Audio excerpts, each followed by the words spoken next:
Jesus explains, ingratitude is the worst. It can lead a soul into hell. February 9th, 2019.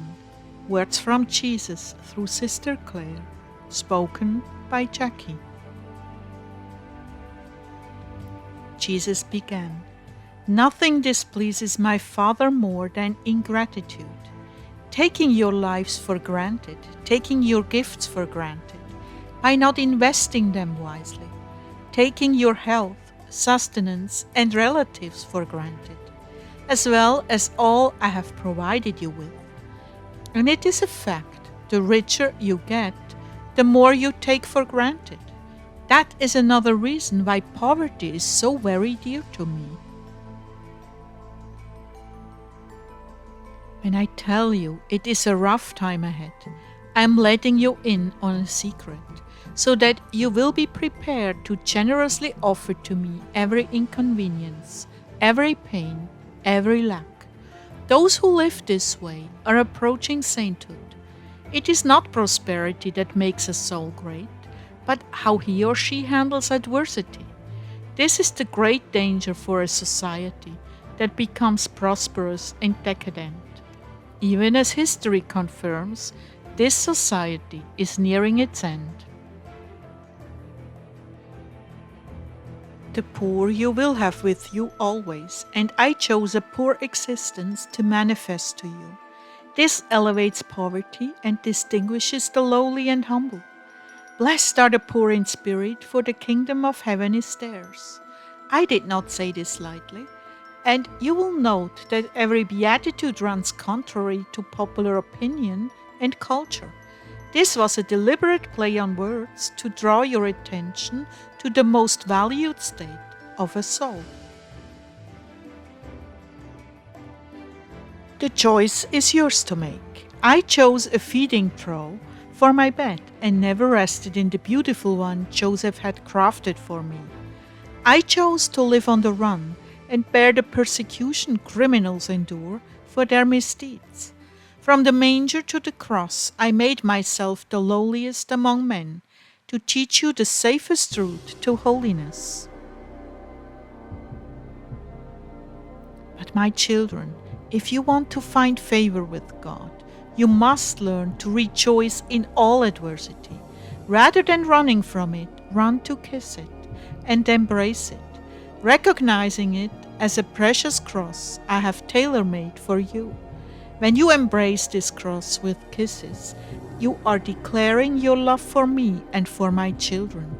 And nothing brings me more joy than to see you completely formed in my image, with a heart full of love and compassion, and a healthy disregard for those things the world runs after. My precious Clare, when you continued to complain and complain and complain, growing anxious with those around you, allowing yourself to indulge in self-pity and impatience, you were paddling your canoe, so to speak, away from me and into the darkness. For you, things just got darker and darker, more confused and tangled, until you had totally lost your perspective. You were in a dangerous place, darling. This is the precipice of serious presumption, the kind that leads a soul to hell. Those who choose to blame God and others for all their misfortunes are creating a massive bondage in their hearts. When you receive a bitter seed, which Satan scatters abroad, hoping you will receive, when you do, it goes down into the chambers of your heart and slowly puts out paralyzing tentacles that wrap the heart and entangles it, cutting off the circulation of your life's blood to the rest of the body. The longer you persist in this behavior, the further down and more paralyzed you become, until your emotions are without hope and life. Every little inconvenience you react with resentment, anger, and bitterness carries with it seeds that take root in your heart. Those choke off life in the spirit and hamper your union with me until you cannot see me or hear me clearly anymore. Dear ones, to the degree you react in resentment to trials and contradictions, to that degree you distance yourself from me. Whereas a docile, meek soul receives these things with love, trusting in the judgments of my Father unequivocally, and receiving them from His holy hand as a precious gift. This is what I'm praying for you, heart dwellers, that you receive these things with great love and gratitude, giving thanks continually for your state in life and all it entails, for your obstacles, for your shortcomings, for your failures, as well as for your victories. And if you are feeling distant from me, begin with gratitude. Make sure you have not developed an attitude of grumbling, because this will lead you down the path of darkness, further and further away from me. Begin by looking at your attitude about your circumstances, what you have and what you do not have.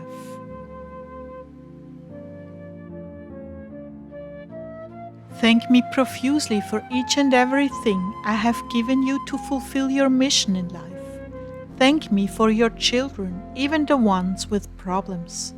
Be ever so grateful they are still alive and there is still hope for them. Thank me for the plans I have for you, which you know nothing of at this point in your life. Thank me for suffering on that cross for you and your family. Thank me for allowing you to be born and to grow to maturity. Thank me for the amazing days you live in and the promise of the rapture. Make it a point all through the day to recognize something wonderful in front of you. And soon your whole attitude towards life will go from discouragement and fatigue to hope and a fresh start. Truly, my mercies are new every morning. But if you keep your head tucked under the covers and never get out of bed, you won't see the sunshine sparkling through the window, the flowers blooming, fresh ideas and opportunities arising. So I beg of you, my children, awake in the morning and thank me for every convenience you have.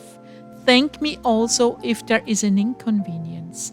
Offer it to me with joy and resolution to never complain again, and you will have me in abundance. The sweetness of my presence will be drawn to you by the fragrance of gratitude, and I will touch your heart and make you to know that I love and approve you, and am with you today to do mighty things and persevere against all opposition.